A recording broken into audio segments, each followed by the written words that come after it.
Turismo multicultural, pessoas, gastronomia, tradições e tudo o que Portugal tem de melhor para oferecer. Turismo multicultural, um programa com a apresentação de Ivanete Nair.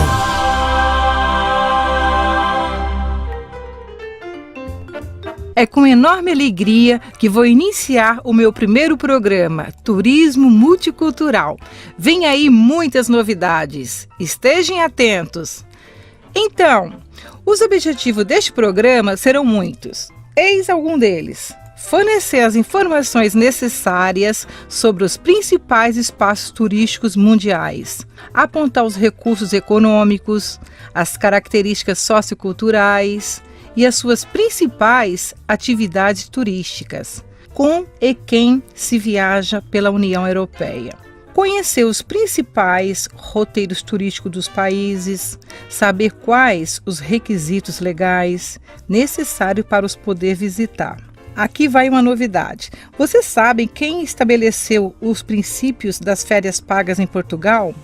Então vai lá a resposta. Foi em 1936. E a outra agora.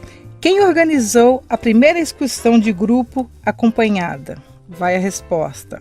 Foi Star Viagens. Vem aí mais novidades.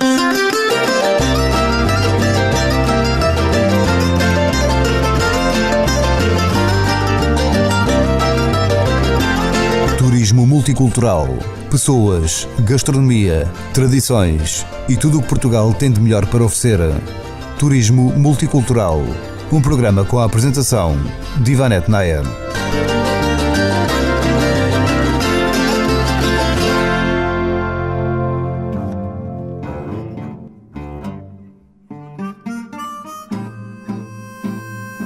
O nosso convidado de hoje, ele vai falar sobre tango e como se dança o tango.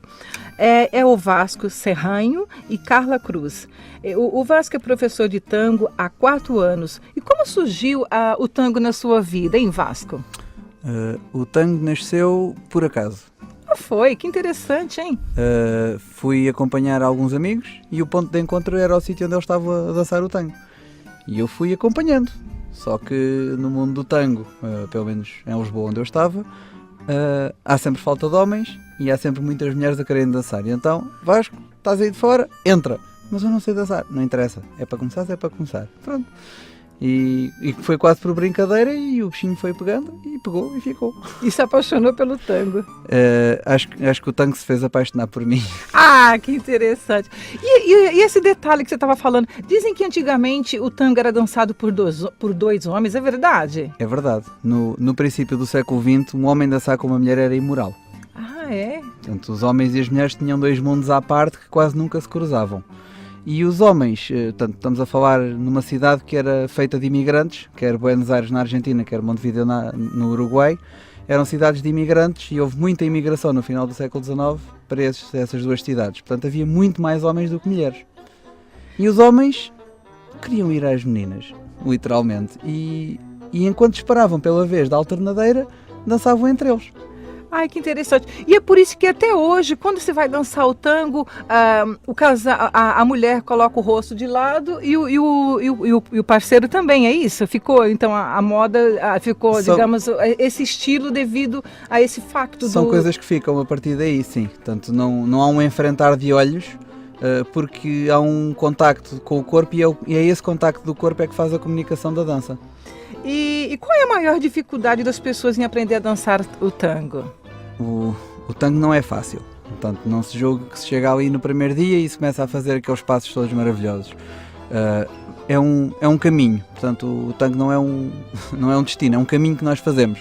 Portanto, e é isso que muitas vezes é difícil, porque na sociedade agora que tudo se quer rápido e direto e está aqui um manual, aprende e está lido, o tango não. O tango é um sentimento. E um sentimento não se aprende. Ganha-se. É engraçado, às vezes as pessoas, eu sinto isso também, eu acho que, como eu também sou professora dou aula também, as pessoas vêm com essa coisa na cabeça de aprender tudo para ontem e sair dançando e coisa, e às vezes não tem muita paciência, né, o engraçado da dança é você ir vivendo um dia de cada vez, a cada aula e curtindo, né? É aquele desejo da coreografia permanente, é o que eu sinto. Eu agora vou aprender uma dança, sei lá, vou aprender uma sevilhana, pronto, sei as 4 passos, sei as 4 sequências, pronto, está feito. Agora vamos para a próxima. E o que é que fica lá no meio? Onde é que está o sentimento? Onde é que está o gozo? Porque se a dança é um sentimento com o corpo e com a música, perde-se. No fundo, as pessoas têm que ter mais paciência mesmo, né? E com calma, né? Deixa eu te falar uma coisa. Há muita fusão do tango atualmente? Como está isso? Há muita fusão no tango e ainda bem que há. Porque, como tudo na vida, tem que evoluir. Senão ainda hoje andávamos com orquestras melódicas, com 2 instrumentos e aquilo andava ali sempre com aquela ladainha. E hoje em dia não. Hoje em dia temos tango eletrónico, temos tango contemporâneo, temos vários estilos de tango dentro do próprio tango que nasceram uns dos outros. E até as fusões com outras escolas. Por exemplo, como eu estava a dizer, o tango contemporâneo nasceu do balé contemporâneo. Em que os tangueiros antigos que dançavam a 2 naquela união permanente, tal como o balé que pede esse tipo de coisa, o balé clássico. O balé clássico é interessante porque, para mim, o balé clássico é a mãe de todas as danças, não é verdade? Por exemplo, a postura e os detalhes do balé, eu acho que, não tudo, mas um pouco se vai buscar o balé. Você concorda ou não? O que você acha disso? Eu concordo com isso em absoluto e sinto uma grande amiga nossa e nossa professora também, a Kim, que é uma das nossas referências. Ela é professora de balé e juntou-se ao tango. E disse-nos uma coisa muito interessante sobre o balé. Não julguem que o balé nasceu de uma ciência que depois se passou à dança, foi ao contrário. Das danças do mundo criou-se o balé e o balé simplesmente formalizou isso. E por isso é que é a base para todas as danças, porque também nasceu de todas as danças. Foi esta a explicação e revelou-se muita coisa, porque tudo o que se ensina no balé clássico aplica-se a todas as danças e é isso que se deve fazer sempre. Pois é, que interessante. Então eu queria deixar também o seguinte: quem passar por Santarém, algum turista e queira, ou mesmo outras pessoas que moram aqui na cidade, que queira experimentar uma aula de tango com o Vasco, então deixa então o seu número, a sua morada, onde as pessoas podem fazer uma aula de tango com você, mesmo que estiverem passando aqui para ir para o Porto, para Coimbra, venha nos visitar, né? Que nos acontece, temos amigos nossos que vão de passagem, olha, estou na tua zona, posso ir ter uma aula contigo, ou existe algum evento, e já é comum isso acontecer, e ainda bem. Ai, que bacana. Então, olha, deixa os seus contatos aí, né? Pronto? O nosso melhor contacto é a rede social, o Facebook. Vamos lá tudo. É procurar por nós em Jardim de Tango. Ou por e-mail, jardimdetango@gmail.com. Bacana. É muito fácil, porque a nossa Mónica foi Santarém é um jardim, nós queremos trazer o tango a Santarém, portanto Jardim de Tango. Ai, que lindo.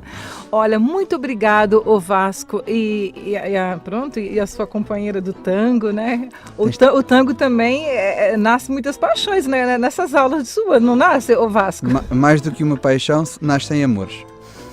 Coisa bonita. Porque a paixão é muito bonita, muito explosiva, são 2 minutos, salvo seja, e acaba. O tango não, o tango é uma noite inteira a bailar. Ah, que coisa linda, bacana. Foi um prazer ter o Vasco aqui hoje no nosso programa no Turismo Multicultural e a Carla também. E volte sempre quando as portas estão abertas, tá ok? Então até a próxima. Obrigado, gente. Ivanete, por nos ter convidado.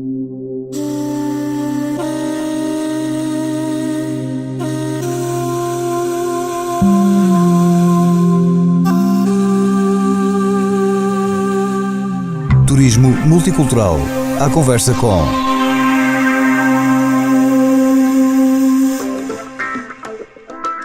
Momento Zen é dedicado a todas as atividades de relaxamento e de descontração.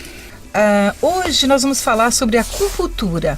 É um ramo da medicina tradicional chinesa e, de acordo com a Organização Mundial da Saúde, é um método de tratamento complementar. O nosso convidado de hoje é o senhor Faustino Santos, que é um mestre na acupuntura, que vai falar da acupuntura e os seus benefícios para a saúde. Boa tarde, doutor Faustino. Boa tarde, muito obrigada pelo convite. A medicina chinesa é muito antiga, como toda a gente já sabe, engloba vários elementos, como a massagem, as ventosas, as plantas, as agulhas, e assenta no princípio de que o nosso corpo é todo composto por circuitos energéticos. É tudo energia, né? Toda energia. Exato. E essa energia circula pelos meridianos, como que fios elétricos à volta do nosso corpo, e nós vamos atuar em pontos determinados, chamados pontos de acupuntura, e que visam equilibrar a energia do corpo.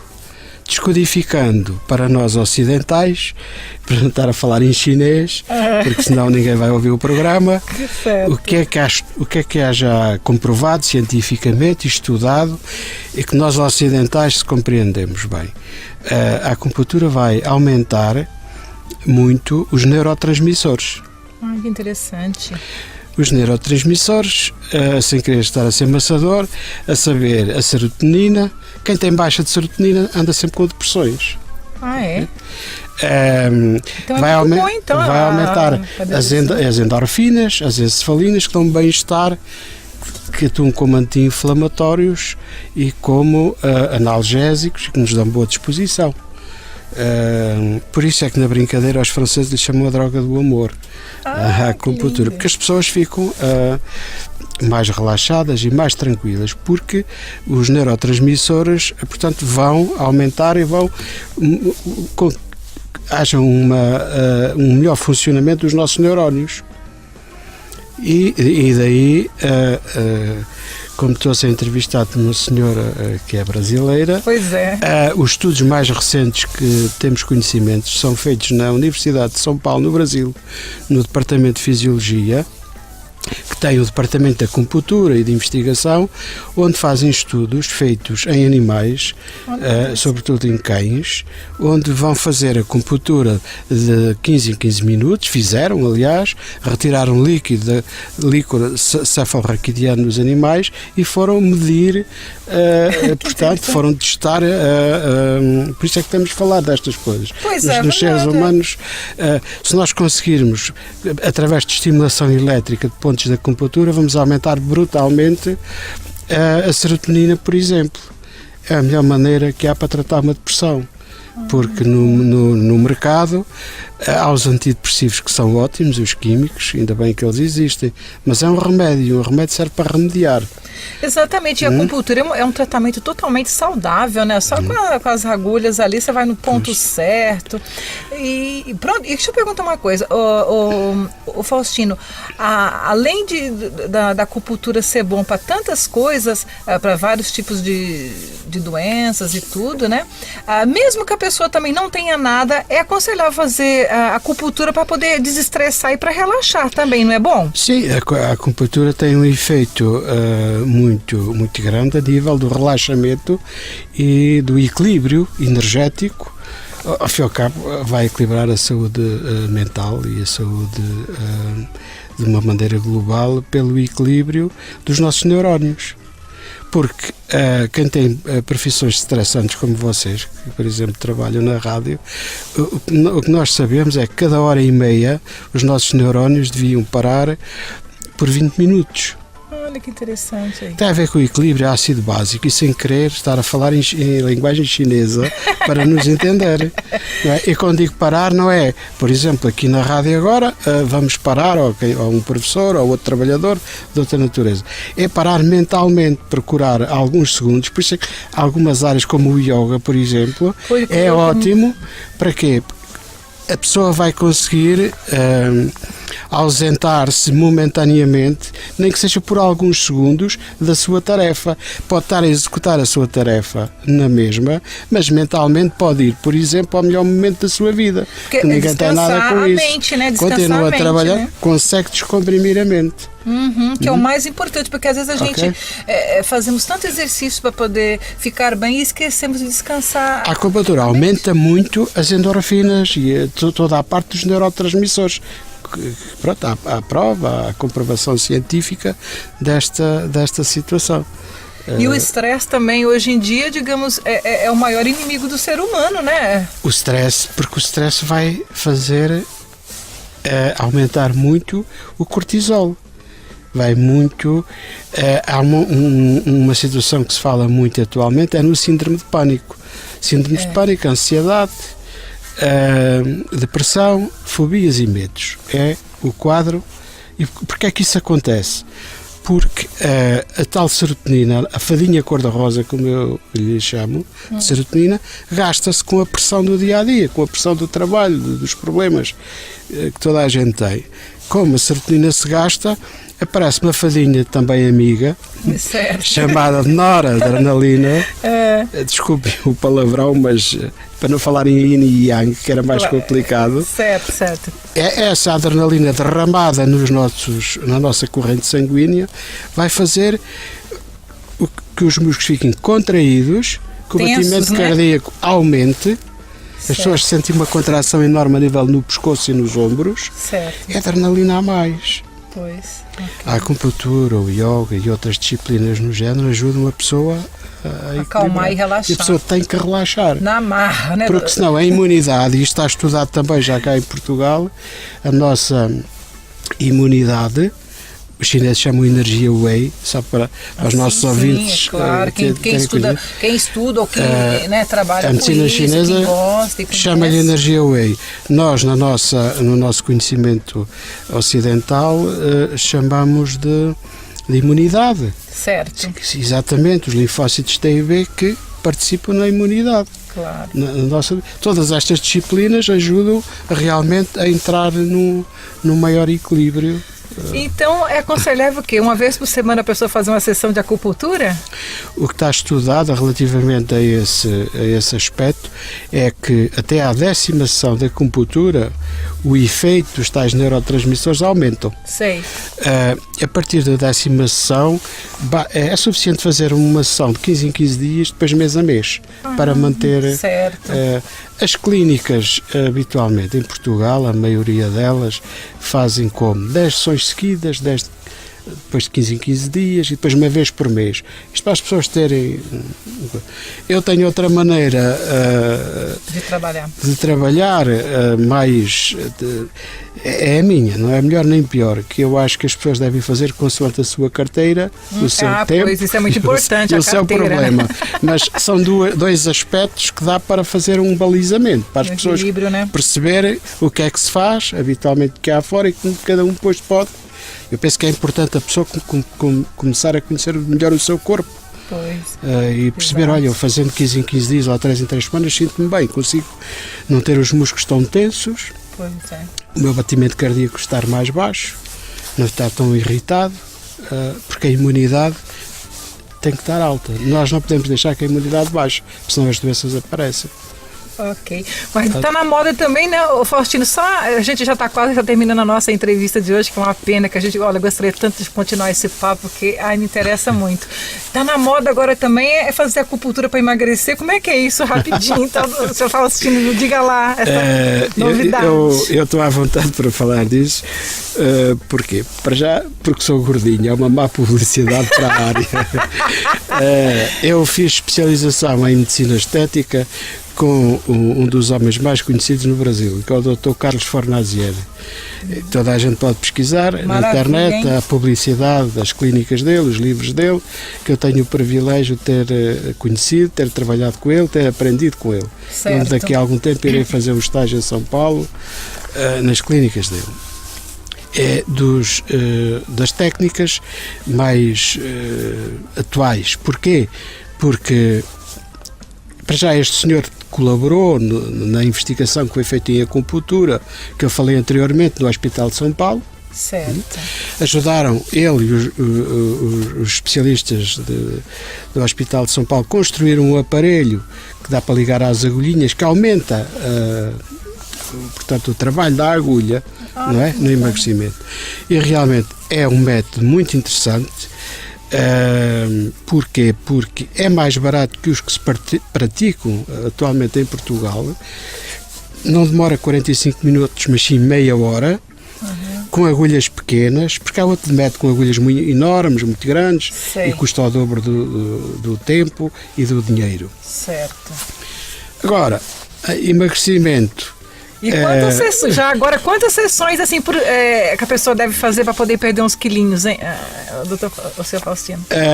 A pessoa, habitualmente, se tudo correr bem, perde 300 gramas, 200, 300 gramas por semana com o método, não é?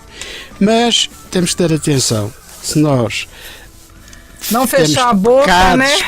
Capital, eu sou muito realista nisto, claro. E assumo publicamente essa não vale a pena iludir as pessoas com dietas milagrosas, tratamentos milagrosos. Acho que sim, Temos que ter a noção, vamos perder peso, se vamos reduzir tudo quanto é hidrato de carbono, tudo quanto é gorduras, com certeza para perder peso isso terá que se fazer, mas ir arranjar uma doença e uma depressão por causa disso, não.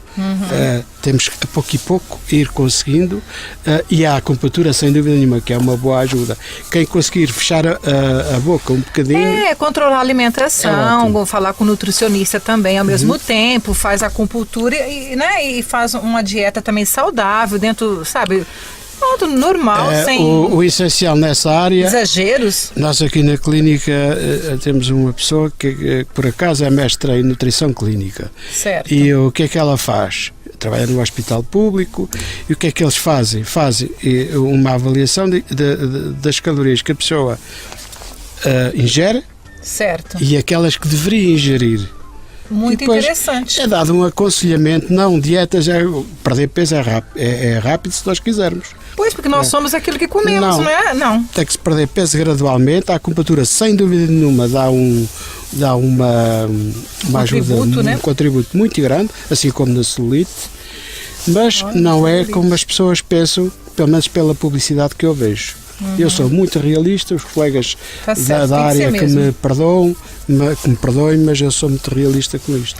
Porque não adianta a pessoa fazer muitas sessões de acupuntura e começar a continuar comendo e não dá. Não vai dar resultado. Temos que desbloquear porque é que isso acontece. Exatamente, é verdade. Então eu vou pedir então para o senhor Faustino deixar os contatos dele, e quem quiser fazer uma consulta, olha, estão à vontade. Pode falar então, senhor Faustino. Eu trabalho em Santarém, tenho página na internet que é a maneira mais fácil de me contactarem, Faustino Santos, acupuntura.com, e as pessoas podem fazer marcações online e pronto, e basicamente é isso. Eu só queria, se me fosse possível, um minuto, aqui uma nota de rodapé. Que a nossa clínica todos os meses organiza uma palestra alternativa. Que interessante isso. Este mês de fevereiro, que vai ser dia 21 de fevereiro, e como estávamos a falar em stress no início da nossa entrevista, vamos ter, isto é uma parceria com o Guia do Comércio de Santarém e a Câmara Municipal de Santarém. Certo. As entradas são livres e o tema desta próxima conversa é sobre o burnout, ou seja, a prevenção do tratamento e da exaustão profissional, ou seja, do stress no local de trabalho. Vai ser feita pelo Dr. Filipe Madeira, que é psicólogo clínico e especialista nesta área. E, portanto, aqui fica o convite também, quem quiser assistir. Atenção, ouvintes, apareça lá então nesta palestra. Às 18h30, dia 21 às 18h30, e entradas gratuitas. Ok. A biblioteca, na sala de leitura Bernardo Santareno. Que interessante. Olha, o senhor Faustino, muito obrigado então pela essa entrevista maravilhosa que o senhor falou sobre a acupuntura e os estudos que tem havido nessa área. Eu admiro muito. Muito obrigado, viu? E apareça sempre quando puder. Ok? Até a próxima então. Muito obrigado pelo convite mais uma vez.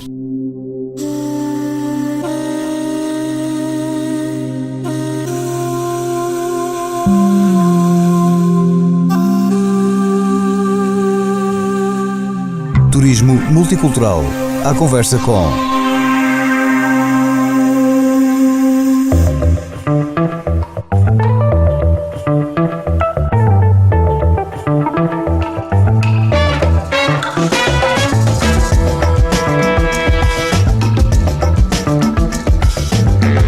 Turismo Animal, por Doutora Sara Santos.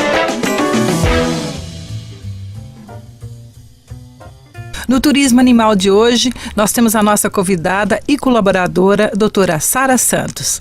Ela vai nos dizer quais são os cuidados que temos que ter quando vamos viajar com o nosso animal na comunidade europeia. Mas antes dela nos explicar isso tudo, eu gostaria de perguntar para a doutora Sara, como surgiu essa paixão pelos animais, doutora Sara? Boa tarde. Antes de mais, gostaria de agradecer à Ivanete pelo convite que me fez para participar no seu programa. Um programa sobre a minha área profissional. Obrigada. Pronto, isto é uma paixão de criança, sempre gostei muito, sobretudo de cães e gatos também. Também um gosto muito grande pela medicina, juntei as duas coisas e acabei por ser médica veterinária, tirar o curso. Hoje em dia dedico-me a cães e gatos sobretudo e pronto, e gosto muito do que faço. Mas é uma área muito difícil. Nessa área a pessoa tem que aprender estudar todos os animais, digamos, o corpo humano, digamos, dos animais. Na faculdade estudamos todas as espécies, ou grandes animais e pequenos animais. Depois, quando saímos da faculdade, dedicamos-nos mais a uma área ou à outra. Eu, no meu caso, dediquei-me mais aos animais de companhia, cães e gatos. Alguns exóticos, mas sobretudo cães e gatos. Ai, que interessante. É porque depois, quando vocês terminam a faculdade, aí escolhe qual é a melhor área, porque é tantos animais para a pessoa, digamos assim, né? E a que gostamos mais também. Ai, que interessante. No meu caso, eu sempre tive mais contacto com animais pequenos, sempre vivi em cidade, portanto sempre tive muito mais contacto com cães e gatos.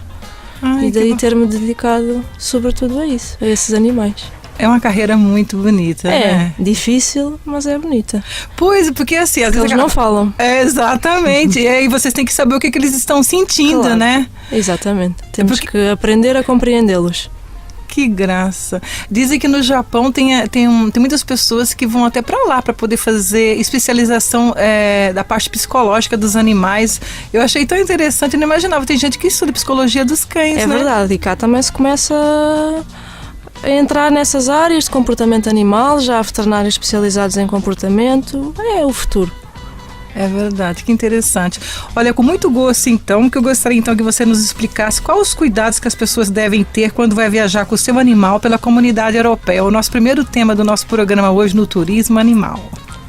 Pronto, então assim resumidamente, as exigências sanitárias para a circulação de, neste caso, cães e gatos, isto sem fins comerciais, dentro da União Europeia, são, primeiro, identificar o animal com o microchip ou uma tatuagem, mas esta só é válida se o animal tiver sido tatuado antes de 2011. O que se faz naturalmente é colocar um microchip, que é um implante subcutâneo, é uma injeçãozinha. Outro requisito é a vacinação antirrábica, que tem que ser válida. Esta vacinação tem que ser posterior à colocação do microchip.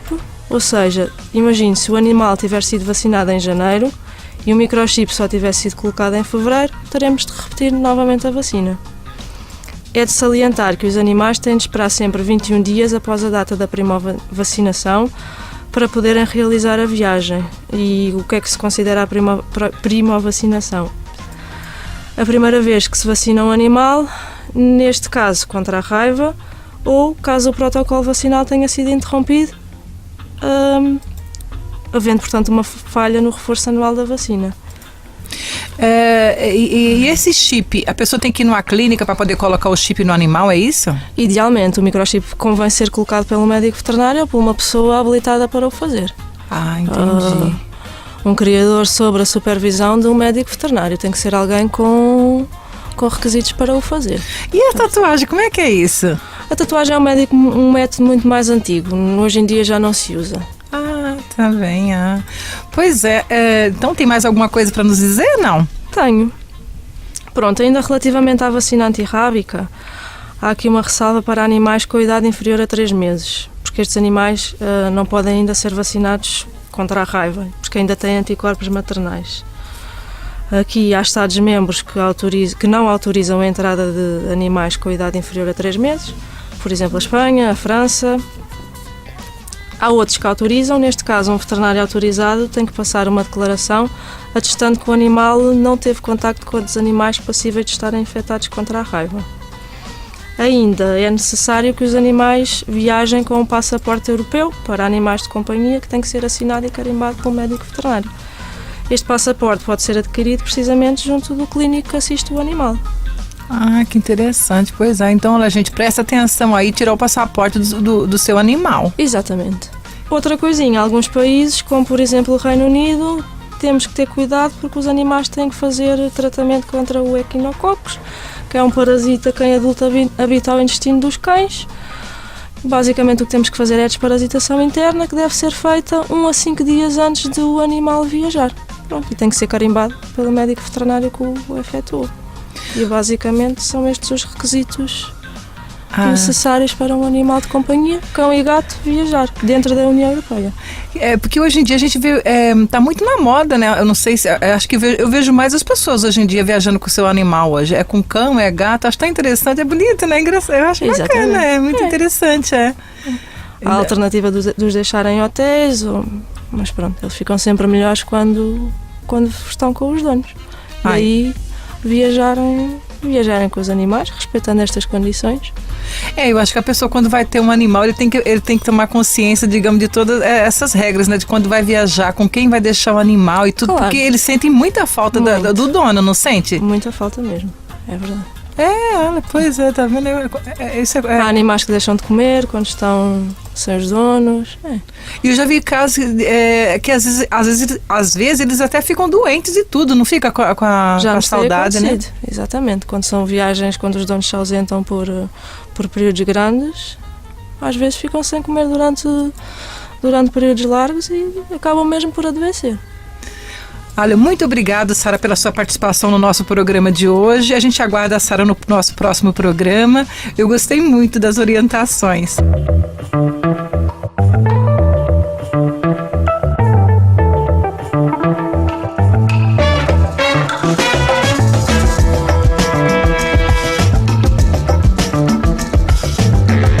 Turismo Animal, por Doutora Sara Santos.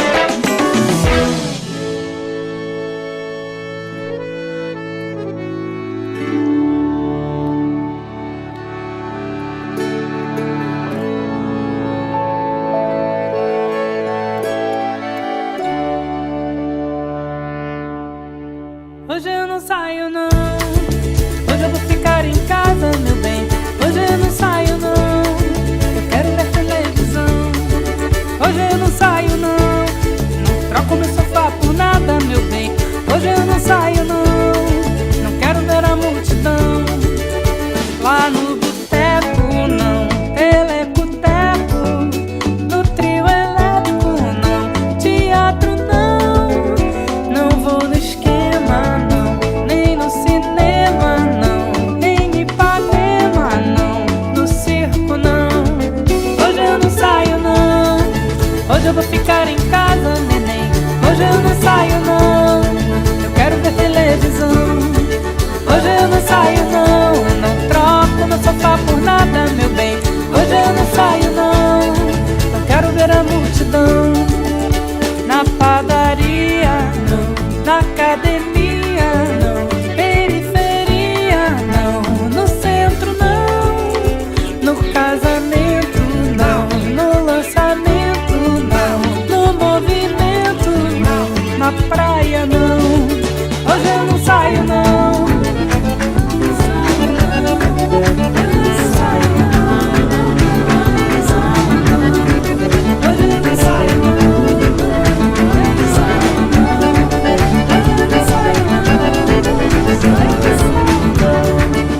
No restaurante, roda gigante, no baile funk, no parque não vou na Lapa não, na batucada, na passeata não, nem no portão.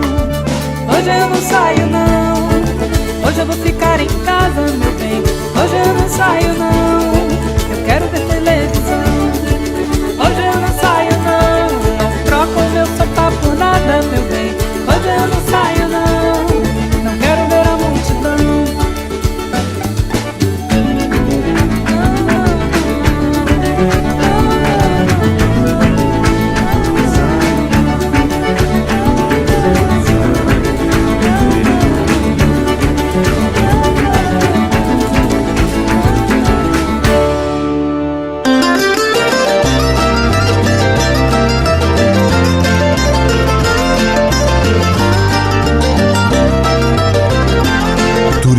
multicultural.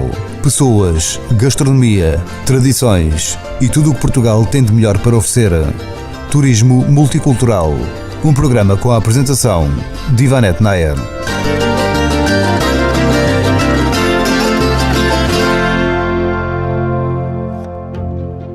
No Turismo de Negócios de hoje, temos a Faculdade Unigran, que existe há 38 anos. Está entre as 10 melhores no Brasil e na Europa está há 6 anos. É uma faculdade totalmente via internet. Há provas presenciais ao final de cada módulo. O preço é a partir de €130 por mês. O material didático é totalmente gratuito, diploma com a mesma validade do ensino presencial. O site da Unigran é www.vestibularunigran.com.br. As dúvidas que as pessoas mais têm sobre a faculdade via internet são como entrar, como estudar online e os valores. Essas dúvidas todas que vocês tiverem, vocês podem estar entrando em contato com o Polo Lisboa. O telefone é 218-885-228 e no Porto é 226-001-060. Atenção brasileiros que estão na Europa. A Unigran fez uma parceria com a Secretaria de Educação do Brasil. Para quem não conseguiu terminar os seus estudos, agora chegou a sua chance de acabar de concluir agora. Os exames vai ser entre o mês de maio e junho.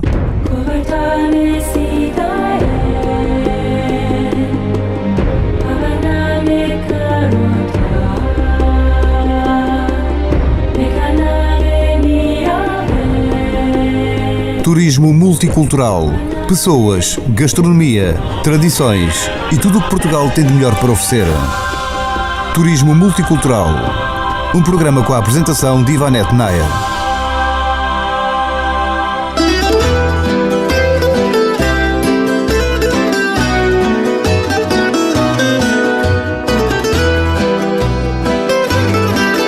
Turismo Multicultural. O perfil das cidades portuguesas, por Raimundo Noras. No nosso programa de hoje, nós vamos falar sobre o perfil da Vila de Sintra. E o nosso convidado de hoje, que vai comentar sobre a Vila de Sintra comigo hoje, é Raimundo Noras. Então agora eu vou falar sobre o perfil da Vila de Sintra e depois nós falamos sobre o patrimônio de Sintra.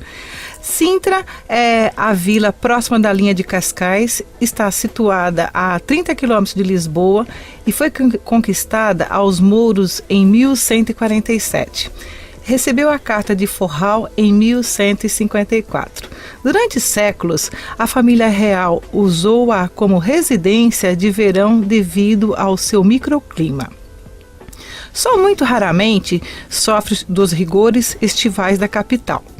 É constituída por 20 freguesias e prevê-se que nos próximos anos possa vir a se tornar-se o concelho mais populoso de Portugal. Sintra está, desde 1995, classificada pela Unesco como Patrimônio da Humanidade, na categoria de paisagem natural. Esta vila é um refúgio perfeito para um fim de semana tranquilo e romântico, para quem gosta de respirar os ares da serra e para quem gosta de passear pelos becos e vielas e saborear os doces regionais, tais como as famosas queijadas e tais como as famosas queijadas e travesseiros. Ir a Sintra e não comer pelo menos um travesseiro é imperdível. É chamada capital do romantismo. Lord Byron, um dos expoentes máximos do romantismo, apaixonou-se pela beleza e a tornou imortal num dos seus poemas. Em Sintra, podemos optar por um passeio a pé ou pelo pitoresco romântico coche. Né? E podemos iniciar o nosso passeio pelo centro histórico da vila, onde se ergue o Palácio Real, um dos muitos edifícios monumentais da região. Passear pelo centro da vila é viajar até um mundo mágico. Tudo isto é rodeado pela imponência da Serra de Sintra. Sintra é um exemplo único de parques e jardins. Merece especial destaque o Parque da Pena e os Jardins de Montserrat. E no alto da serra é que se encontra o Palácio da Pena, o mais notável exemplar da arquitetura portuguesa e do romantismo, agora recuperado e pintado com as suas cores originais. Os monumentos são inúmeros e merecem todos uma visita. Em alguns dos principais pontos turísticos são Palácio Nacional de Sintra, Palácio Nacional da Pena, Castelo dos Mouros, Parque da Pena e Parque de Montserrat. Sintra tem e continuará a manter o charme romântico que cativou escritores, artistas, nobres, políticos e que atrai inúmeros visitantes nacionais e estrangeiros. Vale a pena visitar Sintra, é simplesmente um luxo. E hoje eu estou com o nosso convidado, o José Raimundo, que vai nos falar sobre o patrimônio. E o que você acha de tudo isso de Sintra? Eu amo Sintra, né? Sintra é verdadeiramente uma cidade, neste caso uma vila, porque é conhecida como Vila de Sintra, excepcional. De facto tem 3 emblemas, que são o Palácio da Pena, o Palácio da Vila, também conhecido como Palácio Real, e a Quinta da Regaleira, que acho que são os 3 emblemas de Sintra. Mas também ir a Sintra e só ver isso, acho que é perder o espírito da vila que encantou os reis, a burguesia, que encantou portanto, os portugueses e os estrangeiros durante séculos. O Robert Southey é outro poeta romântico que adorava Sintra. E creio que é ele ou um amigo dele, uns românticos, que diziam muito impropriamente para nós que Sintra era um desperdício estar em Portugal. Os portugueses não valorizavam Sintra. Portanto, era um desperdício terem aqui Sintra, porque aquilo era só apreciado pelo verdadeiro espírito romântico dos nórdicos, dos ingleses. Acho que o Robert Southey foi muito injusto para connosco. Eu também acho que sim. Os portugueses valorizam Sintra, sim. E cada vez mais é muito interessante passear naquela vila. Sobretudo o que eu aconselho é passeios a pé. Eu tive a oportunidade há pouco tempo, há sensivelmente um ano, nunca tinha feito a pé o percurso entre a vila e o Palácio da Pena. Portanto, dá outra visão ao percurso. São cerca de 10 km, 10 km. Faz-se bem, é conveniente levar calçado confortável. Um bom tênis, com a roupa tranquila. Sim. Eu também já fiz esse caminho, mas concordo com você. É uma visão, até a vista que depois se tem sobre a vila e todo o descobrir daquela mata em redor de Sintra. Eu, quando estive a preparar-me para este programa, estive a estudar-me um pouco da história da vila de Sintra, que não conhecia assim ao pormenor, não é? Conheço melhor Santarém e Coimbra, conheço Sintra sobretudo como turista e como visitante e não tanto como historiador de arte, mas reparei que, ao contrário do que as pessoas pensam inicialmente, o ponto fulcral da origem da vila foi o castelo. Portanto, a primeira vila de Sintra era dentro do próprio castelo dos Mouros e até durante a Idade Média. Portanto, há registros e documentação de benefícios concedidos, mesmo o foral que referiu, era para a população que vivia dentro do castelo. Os outros que estavam de fora não estavam abrangidos pelo foral. Depois, com a evolução dos tempos, portanto, a população e a própria evolução política, não é? Portanto, já não havia necessidade de se protegerem dentro do castelo, porque o movimento da Reconquista tinha acabado. A vila foi-se desenvolvendo durante toda a Idade Média no sítio onde está hoje. Exatamente. Hoje em dia Sintra está imenso, né? Tem muito, estendeu muito. Acho que já é. Há pouco dizia que se ia tornar. Acho que nestas últimas eleições já se verificou ser o concelho com mais população. Pelo menos é o concelho com mais votantes do país. Portanto, é o concelho, em termos de população, para além da Vila de Sintra, existem todas aquelas cidades à volta, inclusive Cacém, assim. E nos arredores de Sintra, eu gosto muito de ir a um sítio que conheci há pouco tempo, que é as Azanhas do Mar. Não sei se conhecem. Essa eu não conheço. É uma praia muito interessante nos arredores de Sintra, é na freguesia de Colar. É uma praia muito pequenina, não é tão conhecida como a Praia das Maçãs, que é aquela praia de Sintra onde toda a gente vai, mas as Azanhas do Mar têm particularidade, portanto, como o próprio nome diz, ter antigas azanhas, não é? Moinhos de maré, moinhos de mar, que ainda se podem ver. É uma praia toda encostada na rocha. E que tem uma visão espetacular. Quando chegamos de Colares, aquilo é uma pequena subida. Eu não sei se ainda funciona, mas há uns anos atrás havia um elétrico que fazia Sintra, Azanhas do Mar. Portanto, pelo menos na parte estival, durante o verão, era possível apanhar um elétrico no centro de Sintra e ir de elétrico até Colares e depois até às Azanhas. Também havia muita gente que fazia o passeio de bicicleta. Eu cruzei-me com as Azanhas do Mar, que não conhecia, porque no meu mestrado fiz um trabalho que envolveu pesquisa para o país todo do arquiteto Amilcar Pinto. E o arquiteto foi responsável pela escola primária das Azanhas do Mar, que é uma pequena escola toda naquela arquitetura tradicional portuguesa, fazendo lembrar o Raulino.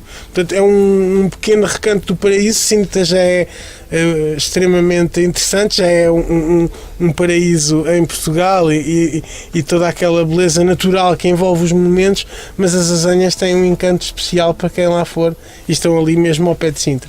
Dizem que Sintra é considerado um dos lugares do mundo, assim, é mágico, eu já tinha comentado, mas assim, em termos espirituais, diz que tem uma energia muito forte. Você sabe alguma coisa acerca disso? É verdade, dizem que sim, e desde os tempos imemoriais, o próprio livro A Monografia de Sintra, escrita por Vítor Serrão, fala um pouco disso. E existem outros estudos. Ao que parece, existia um culto lunar ainda antes dos romanos chegarem àquela zona. Existiriam vestígios de ocupação humana na Serra de Sintra ligada a cultos lunares. O próprio nome da cidade, portanto, Sintra, deriva, portanto, dessa conotação com a lua e com as divindades lunares. Depois, mais tarde, os romanos, que já tinham o hábito de ter vilas na zona de Sintra, as vilas romanas, portanto, residências estivais, não só de férias, mas de campo, não é? Daquela vivência campestre. Os romanos tinham um grande templo que se encontrou vestígios arqueológicos, um templo circular, um tolos, dedicado à lua. Portanto, não é daqueles templos romanos como temos o de Évora, ou como temos aqui o pódio de um templo em Santarém quadrangular. Um templo mais específico para um culto lunar é os chamados tolos, que têm uma forma circular e portanto, era uma romanização desses rituais religiosos ligados ao culto da lua que já lá existiam. Depois, hoje em dia, eu creio que todo esse movimento New Age se apropriou um bocadinho dessas heranças e creio que ainda existe em Sintra. Acho que eu, da última vez que lá estive, até vi anúncios de uma festa, portanto, com essa conotação espiritual, não é? Aproveitando toda essa conotação da vila, portanto, com o oculto e com a dimensão espiritual do homem, portanto, todo esse remanescente histórico que está para trás, portanto, este movimento New Age que hoje assistimos, acho que apropriou-se dessas referências e daí que toda a cidade tenha uma certa espiritualidade. Depois, há outro lado desse contexto mágico, tanto o Palácio Real, o Palácio da Vila, conhecido pelas chaminés do tempo de Dom Manuel, é famoso por ter uma sala secreta. Onde, teoricamente, os reis fechavam convidados indesejáveis, que eu nunca vi, não sei se é verdade. Não sei se é... Naquele palácio da Vila, por exemplo, tem uma... não é uma igreja, mas é uma... tem uma capela. Uma capela dentro do próprio palácio. Uma capela, sim, isso é comum, mas para além da capela, que tem um retábulo muito interessante, aquela capela, e da famosa Sala dos Brasões, que o nosso que é muito Anselmo interessante. Freire aqui de Santarém, escreveu o famoso livro histórico Os Brasões da Sala de Sintra, onde ele faz a análise genealógica de todos os brasões. O Palácio da Vila terá uma sala onde se tem de fazer com algum mecanismo, um mecanismo que não está acessível ao público, para se entrar lá dentro. Essa sala vem alguns livros a falarem dessa sala.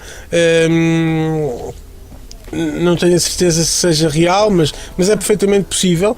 E outro palácio que está associado a todos esses mitos e aos ritos iniciáticos da maçonaria é a Quinta da Regaleira, Quinta né? da Regaleira, os maçons sempre gostam de fazer também muito festas lá e tudo. Aqui eu às Sim, vezes vejo algumas em certos já se fazem visitas maçónicas ou com conteúdo maçónico.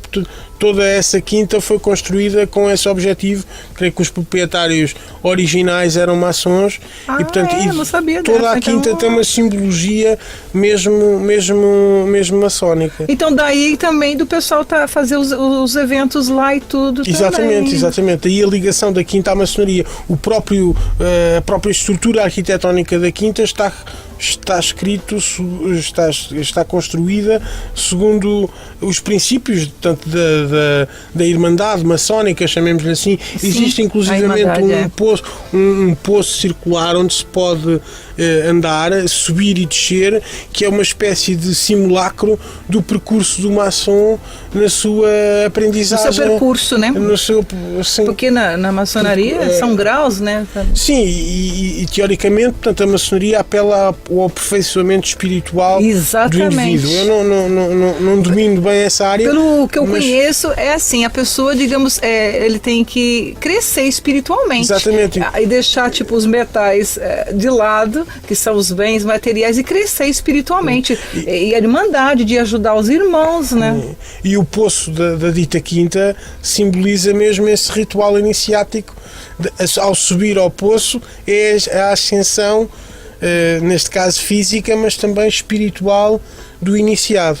Mas pronto, lá está, não conheço assim ao pormenor a Quinta da Regaleira. Sei que tem na própria escultura elementos maçónicos e que está associada à maçonaria e que tem esses aspectos mágicos ou místicos, digamos assim, mas leva vários fatores. Você vê, a Quinta da Regaleira é esse culto da lua também. Então vai a isso que eu estava dizendo agora, por ser considerado um dos pontos místicos do mundo, um dos mais fortes, que dizem que é lá. Então é devido a tudo isso que nós estamos comentando. E acho que há outra coisa que acho que impressiona toda a gente, que é a própria magia do património, portanto, dos séculos de história que nos impressionam. Daí que se calhar o lugar mais mágico é aquele Palácio da Pena. O Palácio da Pena, eu acho que parece aqueles contos de fada de Cinderela, né? Muito bonito. Eu acho que é imprescindível visitar o Palácio da Pena quando se vai a Sintra, mas também acho que não devemos ficar pelo Palácio da Pena. Pelo menos 1 ou 2 dias em Sintra, visitar a Pena e depois visitar o resto. E há uma coisa que quase ninguém visita, ou pouca gente visita, mas que também já é bastante conhecido, que é Monserrate, que é um pequeno palacete ao pé de Sintra, que é algo construído ao gosto romântico, fica um bocadinho afastado da vila. É um palácio do arquiteto John Knowles. Foi construído sob uma estrutura que lá estava já neogótica, portanto já também romântica, mas aquele ali apela ao gosto oriental e vale mesmo a pena andar os 20 km, talvez menos, da vila para visitar aquele palácio, que é uma obra-prima do romantismo. E depois, claro está, a pena é espetacular, não é? É verdade, eu acho que... E dizem também, uma outra curiosidade que eu tenho também, dizem que antigamente as casas... tem o Palácio da Vila. Tem, por exemplo, aquelas duas as chaminés, que são imensas. Dizem que antigamente as famílias eram medidas pelo tamanho que era a chaminé de cada casa. Será que Acho que isso já é uma explicação feita a posteriori. Aquelas chaminés estão lá... São enormes, né? Estão lá, se não me engano, da campanha manuelina. Portanto, o palácio teve várias campanhas de construção é originário da Idade Média, mas depois toda a fachada principal, o pátrio interior, muito conhecido, o claustro, e creio que as próprias chaminés já são, portanto, do século XVI, portanto, da campanha manuelina. Não tenho certeza absoluta em relação às chaminés, que são a imagem de marca do palácio, mas a beleza do Palácio Real vem dessa altura. E os reis de Portugal acabaram por usar Sintra, como os romanos já faziam, como vila de verão, não é? Passar a época estival, refugiarem-se do calor na fresca Sintra, como diz o Camões nos Lusíadas, a fresca Sintra. Agora, efetivamente, o tamanho das chaminés impressiona os pratos e as iguarias que lá se cozinhava. É verdade. Os espetos, é brutal, né? É muito interessante. Acho que o Palácio da Pena não se fica atrás. Claro que o Palácio de Real não se fica atrás do Palácio da Pena, dizer. Não fica, não. Claro lindo. que o da Pena é mais espetacular, não é? Está numa montanha, está no alto, mas o da Vila também não deve nada a ninguém, é espetacular. E já existia lá um convento, o Palácio da Pena é construído sobre um convento que existia lá naquele ermo, um pequeno convento, e depois toda aquela ideia que da mente do rei Dom Fernando II, não é? Que contrata o barão Eschweg para fazer as obras do Palácio da Pena. É muito interessante porque é uma das primeiras manifestações do romantismo arquitetónico na Europa, em Portugal e na Europa, porque ele contrata um alemão, um arquiteto de ponta do movimento romântico da altura, que faz todo aquele pastiche de neo-árabe com neo-manuelino, neo-mudejar, todos aqueles portais interessantíssimos que o palácio tem, sobretudo o mais conhecido, o portal do Tritão, onde tem um Tritão que é um portal neo-manuelino, um pórtico onde entramos na Pena, e que mostra esse gosto que misturava os estilos e que ia buscar as referências ao passado. Pois, eles misturavam, isso aqui ficou interessante, né? Sim. Antes de terminar o nosso programa de hoje, o Raimundo Noras vai deixar umas dicas de alguns livros para os nossos ouvintes, aqueles que quiserem conhecer melhor a Vila de Sintra. Então, Raimundo, diz lá as novidades dos livros aí, então, e outras coisas. Os clássicos, claro, são a literatura dessa de Queiroz, não é? Temos os Maias, que, como todos sabemos, se passa grande parte da ação em Sintra, e depois aquele famoso romance policial do século XIX, que saiu primeiramente no jornal, O Mistério da Estrada de Sintra, escrito por Ramalho Artigão, a meias com o próprio Eça de Queiroz. Em homenagem a esse livro, mais recentemente, escrito por 7 autores, Alice Vieira, João Aguiar, José Fanhas, José Jorge Letria, Luísa Bertrão, Mário Zambojal, Rosa Lobato Faria, saiu Os Novos Mistérios de Sintra. Saiu há pouco tempo, não é assim tão recente, saiu há alguns anos, 2 ou 3 anos talvez, mas é um romance muito interessante porque estes autores, para além de homenagearem o Eça de Queiroz e o Ramalho Ortigão, desafiaram-se, cada um escreve um capítulo, deixando a deixa para o próximo autor escrever o outro. Portanto, são uma série de histórias que se interligam e que se misturam na mágica Sintra, não é? Espetáculo, e fica a sugestão. Entretanto, esta semana soube que o realizador João Botelho, está a adaptar para o cinema um filme dos Maias. Ficamos à espera de ver os Maias no grande ecrã. Pois, e no último programa nós falamos sobre o perfil da cidade de Santarém, e como nós estamos falando de cinema também, um dos maiores cineastas portugueses, Alexandre Sebrian Valente, vai estrear nos cinemas no dia 20 de fevereiro, um filme que foi completamente filmado em Santarém, Eclipse em Portugal, então não perca.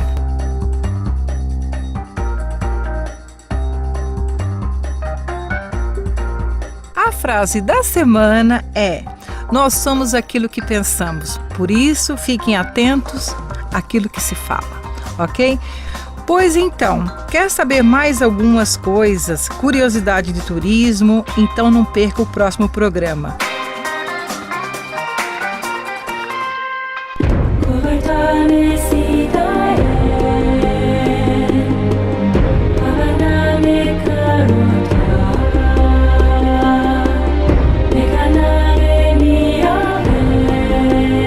Turismo multicultural. Pessoas, gastronomia, tradições e tudo o que Portugal tem de melhor para oferecer. Turismo multicultural. Um programa com a apresentação de Ivanete Nair.